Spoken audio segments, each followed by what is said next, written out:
ఈ ధోరణికి రాజమార్గం ఏర్పడుతుంది, అరాచకం ఏర్పడుతుంది రాష్ట్రం. రైట్ మాణిక్యరావు గారు, అంటే ఈ దాడులు అనేది గెలిపోవటములు లాంటి పోలింగ్ రోజు జరిగినటువంటి దాన్ని కొనసాగింపుగా చూడాలా, లేదు ఆ రోజు కొంత ఏదైనా ఫలితాలు అటు ఇటు అయితే అని ఒక రకమైనటువంటి ప్రెస్టేషన్లో నుంచి జరుగుతున్నాయా? ఇవన్నీ దీని వెనకాల నాయకత్వం యొక్క కంట్రోల్ లేదా? కేడర్ మీద ఏ పార్టీ అయినా కానీ నాయకుల కంట్రోల్ లేదా? పోలీసులు ఇంటెలిజెన్స్ వర్గాల యొక్క నివేదికలు లేవా?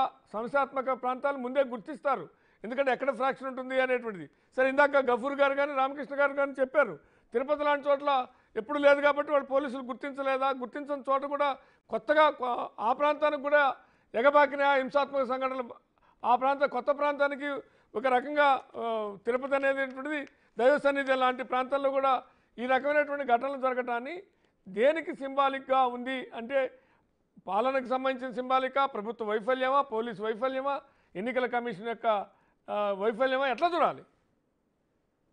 నమస్కారం అండి పివి గారు, మీకు, గఫూర్ గారికి, లక్ష్మీనారాయణ గారికి, వీక్షకులందరికీ. ఈ సంఘటనలన్నిటికీ సింబాలిక్ గా ఏది ఉంది అని మీరు అడిగిన ప్రశ్నకు ఒక మాటలో చెప్పాలంటే, ఇదంతా కూడా జగన్ మార్పు సింబాలిక్ గా మనం చెప్పుకోవచ్చు. ఈ సంఘటనలు మీరు ఈ రోజు ఎన్నికలు అయిపోయిన తర్వాత ఇంత దారుణాలు జరగటం చాలా ఆవేదన కలిగిస్తా ఉంది. అయితే ఇవి ఈ రోజే జరుగుతూ ఉన్నాయా? జగన్మోహన్ రెడ్డి అధికారంలోకి వచ్చిన మొదటి రోజు నుంచి ఈ రోజు వరకు జరుగుతూనే ఉన్నాయి. ప్రెస్టేషన్ లో జరుగుతూ ఉన్నటువంటి పరిస్థితి.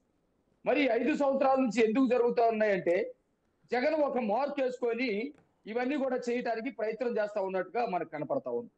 ఆయన ధోరణితోటి ప్రతిపక్షాలని అణిచివేయాలి, ఎవరైనా ప్రశ్నించినటువంటి ప్రజలను గొంతు నొక్కాలి, ఎక్కడా కూడా మనకి ఎదురుండకూడదు అనే పద్ధతిలో మాట్లాడాడు. ఆ పద్ధతిలోనే ప్రతి చోట ఎంతమంది విక్రమ్ అనే ఒక అతను ఎలక్షన్ అయిపోయిన తర్వాత తెలుగుదేశానికి 2019లో ఓట్లు వేస్తాడంటే, హైదరాబాద్ లో దాక్కుంటే తీసుకొచ్చి అత్యంత దారుణంగా చంపేశారు. పోలీస్ స్టేషన్ పక్కన పోలీసుల సమక్షంలో ఇదే పల్నాడు ఏరియాలో చంపేసినటువంటి పరిస్థితి ఉంది. గఫూర్ గారు చెప్పారు, మరి ఒక ఎమ్మెల్సీ అయి ఉండి మనిషిని చంపి డోర్ డెలివరీ చేసి వాడు బతుకుంటే హాస్పిటల్కి తీసుకెళ్ళండి, సస్తే సమాధి చేసుకోండి అని చెప్పారు. వాళ్ళ మీద ఎటువంటి యాక్షన్ లేవు. మరి పోలీస్ స్టేషన్ లో గుండు కొట్టినటువంటి పరిస్థితి, నిండు గర్భిల్ని చావబాదినటువంటి పరిస్థితి, కాళ్ళతోటి ఎగిరెగిరి కొట్టినటువంటి పరిస్థితి, ఆ 10వ తరగతి కూడా చదవలేనటువంటి 9-10 తరగతి చదువుతున్నటువంటి పిల్లవాడిని నడి రోడ్డు మీద పెట్రోల్ పోసి నోట్లో గుడ్డలు కుక్కి పెట్రోల్ పోసి తగలబెట్టినటువంటి పరిస్థితి.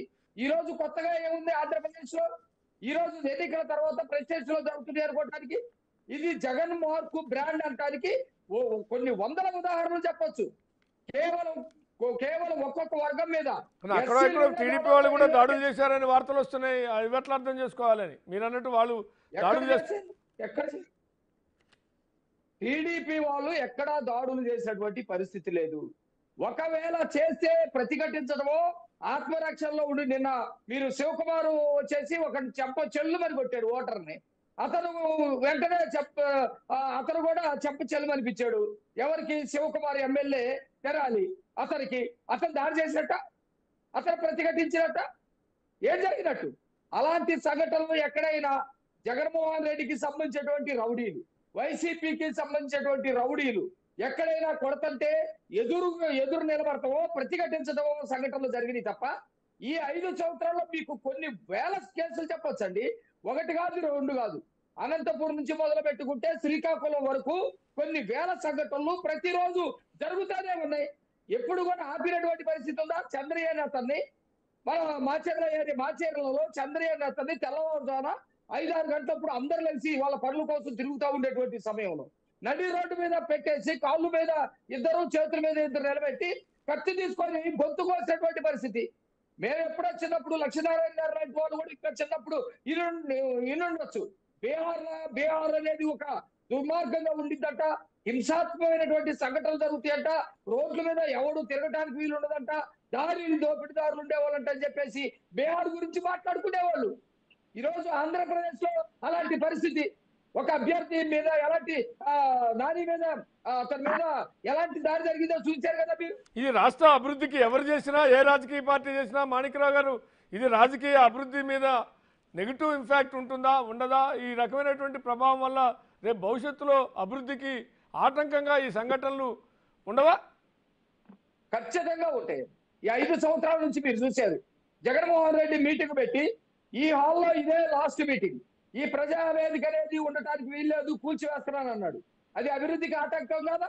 ఎవరైనా దాన్ని చూసి పెట్టుబడులు పెడతారా? లేకపోతే ఇలాంటి దారుణమైనటువంటి హత్యలు, దాడులు, ఈ విధమైనటువంటి హింసా సంఘటనలు చూసి ఎవరైనా పెట్టుబడులు పెడతారా? అమరావతి ఉంది, అమరావతిని నిర్దాక్షిణంగా చంపి పడేసి గడ్డ పొరుగుతోటి మొత్తం ఉన్నటువంటి అభివృద్ధిని తీసుకువెళ్తా ఉంటే పెట్టుబడిదారులు వస్తారా?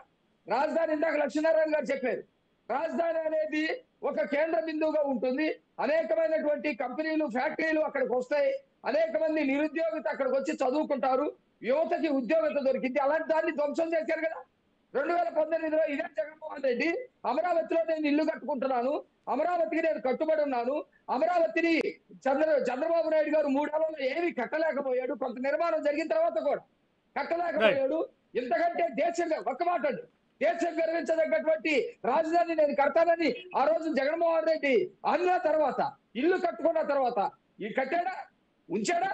ఉన్నదాన్నన్నా అక్కడ ఉంచగలిగాడా? ధ్వంసం చేసి పడేసాడు కదా.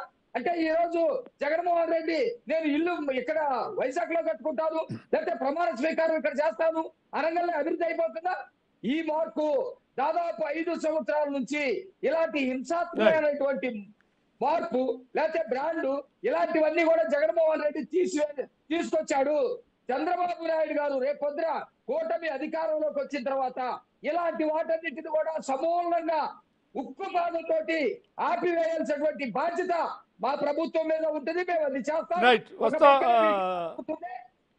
మాణిక్యరావు గారు వస్తాం మీ దగ్గరికి. జక్కంపూడి విజయలక్ష్మి గారు, వైఎస్ఆర్సీపీ